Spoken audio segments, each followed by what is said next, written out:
You are listening to Becoming Wildly Resilient, brought to you by University of Kentucky Human Resources Health and Wellness.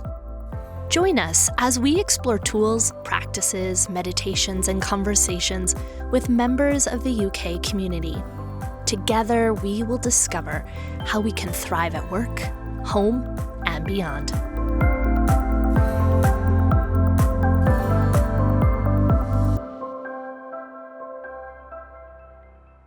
Hello, everyone. I'm Amy Rodquist-Kodet, health coach with the University of Kentucky Health and Wellness Program.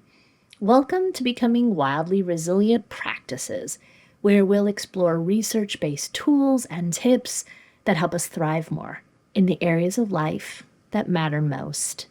This month, we're talking about technology balance. Technology is amazing, but it also has quite a bit of a downside. Research is suggesting that all our technology is making us less social, less present, and less happy. Too much social media is bad for mental health. Recently, even our own U.S. Surgeon General, Dr. Vivek Murthy, called for warning labels on social media platforms. Social researcher and psychologist Jonathan Haidt, who wrote the book Anxious Generation, looks at mental health crisis that our teens are facing and is calling for less screens for our kiddos and delayed smartphone use for our teens. The reality is, technology isn't going anywhere. So how do we learn to live with a more balanced approach to our devices? That's what we're talking about this month. Dr. Laurie Santos, who's head of Silman College at Yale University, found in her research that technology itself is not necessarily negatively impacting our happiness. It's how we're using our technology that's the problem.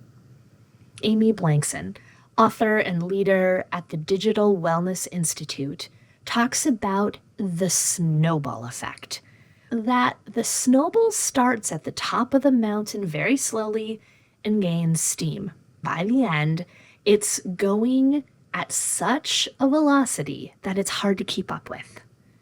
50% of the time we pick up our phone, nobody's called or messaged us. You know what I'm talking about? You just pick it up. We're picking it up because the need to be needed, to feel connected with things that are going on outside of us, is highly addictive. And follow that up by the fact that the second time you reach for your phone, 50% of the time, it's within 2 minutes of picking it up the first time. So as the day rolls on, we are literally reaching for our devices constantly.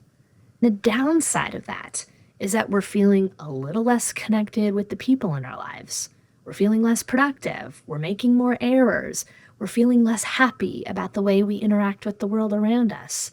We know that this has a ripple effect and can lead us to burnout, big mental health issues, as well as physical problems like our backs and our eyes and our necks are all hurting. Amy Blankson says, digital balance is finding a sweet spot of digital flourishing where we're not addicted to technology and we're not swearing it off altogether either, where technology works for us and not the other way around. So here are 5 ways that we can restore some intentionality and balance to our digital lives. Number 1, get intentional and clear about how you're using your devices and why.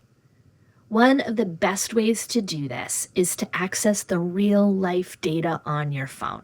Right now, as I'm talking and you're listening to this podcast, ask yourself this. How much time do you think you're spending online, and what are the top 3 apps you think you're using? Or just think about it for a minute. How many minutes or hours do you think you're using your phone? What are the top 3 apps you're using? And then think about your top 3 values in life. Ideally, those things should be anchoring how you spend your time. guesstimate how much time you're spending on those apps, and then go to your phone's control center and see what apps you use most and how much time you're spending there. Let me tell you, this can be shocking. Amy Blankson says she does this exercise with her audience in classes, and about 10% of the folks have an accurate understanding of how they're using their devices. And then the rest of us, the other 90% of people, are shocked to realize their usage reality. Before we can make any changes in our behavior, we have to have the awareness of what's really going on, gathering up that real-time data, and then from that awareness, changes can happen. Ask yourself, how much time do you want to be spending on a particular app? Ask yourself honestly. There's no judgment here. And then you can begin to set behavioral goals for yourself and measure how it's going. Number 2, another helpful tip from Amy Blanken is to use a stopping cue. A stopping cue is helpful when your intention is to be on TikTok for 30 minutes a day, because we all know how this goes. You just pop on TikTok for a few minutes thinking you're just gonna scroll through a couple videos, and without the stopping cue, I guarantee you and me are gonna be down the rabbit hole for much longer than a few minutes, because that's the way our technology is designed. It's based on certain techniques that keep our brains interacting and highly attuned to the content. Did you know that some apps are designed to be what's called a bottomless bowl? Meaning that if you scroll on TikTok, you will scroll and never reach the bottom. The good news, according to Dr. Santos, is that more and more apps are being focused on human-centered design, and they're starting to create a limit to the number of videos that they post at a given time, because it's a healthier way to consume content.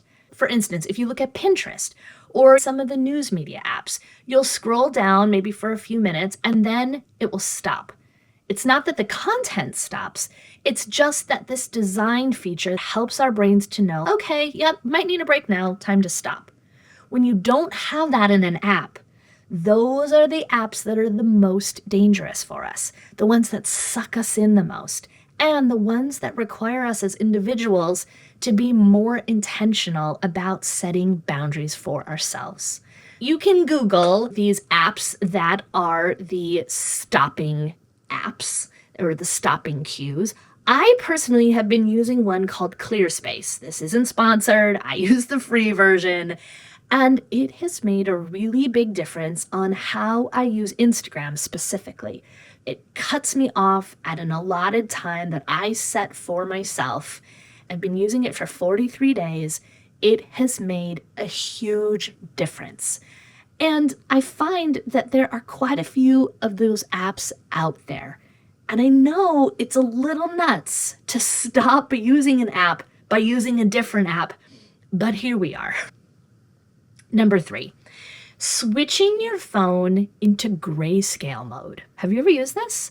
So this can be easily Googled as to how you can do this for your specific phone. But essentially, grayscale takes all the color off your screen, nicks all the flashing lights, and leaves you with a very blank canvas. It will probably drive you bonkers at how boring it is.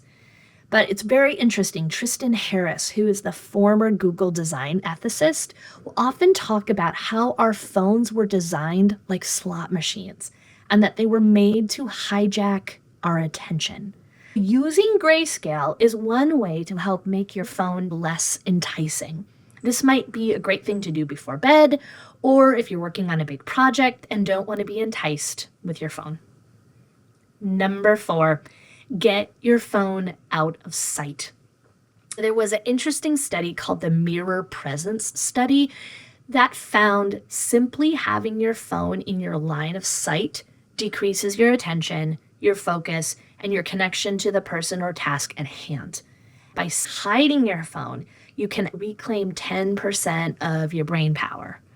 When I'm working, I'll tuck my phone behind my laptop screen or leave it upstairs or hide it on the floor under a blanket. By having it out of our line of sight, there's nothing to go check. There's nothing to interrupt us. And that is taking control of our physical space as well as our mental space when we need to focus. Give that a try and see what you notice. And number 5, let's talk about technology and sleep. Having a bedtime for your phone can be helpful. Setting a timer so that 60 minutes before you want your head on the pillow, you turn off your devices or go dock them where they are going to rest for the evening. And many of us have heard, don't sleep with your phone right next to your bed. It's great advice. It's well researched. But a lot of it has to do with the blue light of the devices messing with our body's circadian rhythm. A lot of our phones now have that night light capability. If we're going to be super honest here, a lot of us find security in the phone being close to us at night. It's our wake-up alarm. There might be books that we like to read or apps that we listen to as we wind down. I think it's important, if you're not going to remove your phone from your bedroom, think about knowing what your triggers are and what do you want your boundaries to be? What works for you? If you know you cannot stop yourself from checking email before bed, move that phone. At least if you're going to keep it in your bedroom, move it so that you have to stand up to go and look.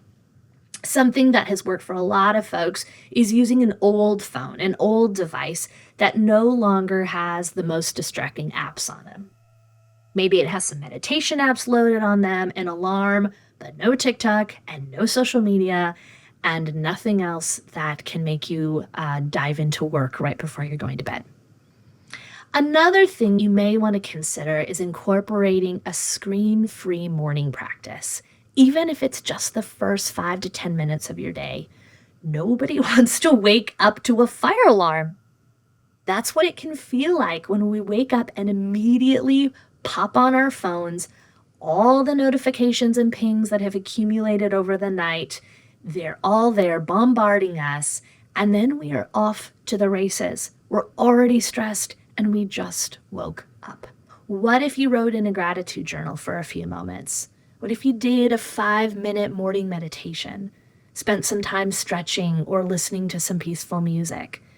Play with this and see how much spaciousness you might be able to offer yourself between waking up and immediately engaging with the trickiest parts of your device. And I know this is a huge topic and we have just barely scratched the surface.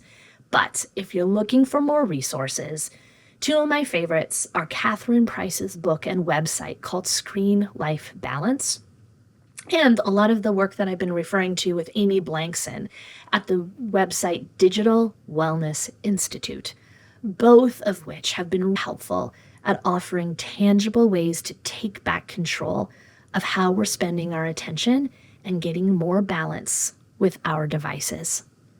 Thanks for joining me today and practicing together, because practice makes possible, and that's how we become more wildly resilient. Until next time, keep practicing. Thank you for listening to Becoming Wildly Resilient. This podcast is brought to you by University of Kentucky Human Resources Health and Wellness. We offer a wide range of online and in-person services to support the well-being of UK employees, retirees, and their spouses. You can find experts in mental health, personal resilience, nutrition, and physical activity. We're ready to meet you where you are and address your unique needs. To learn more about the work-life and well-being services offered by UK Human Resources, visit hr.uky.edu/wellbeing. You can also connect with us on social media and YouTube by searching at UKY Wellness or by email at healthandwellness@uky.edu.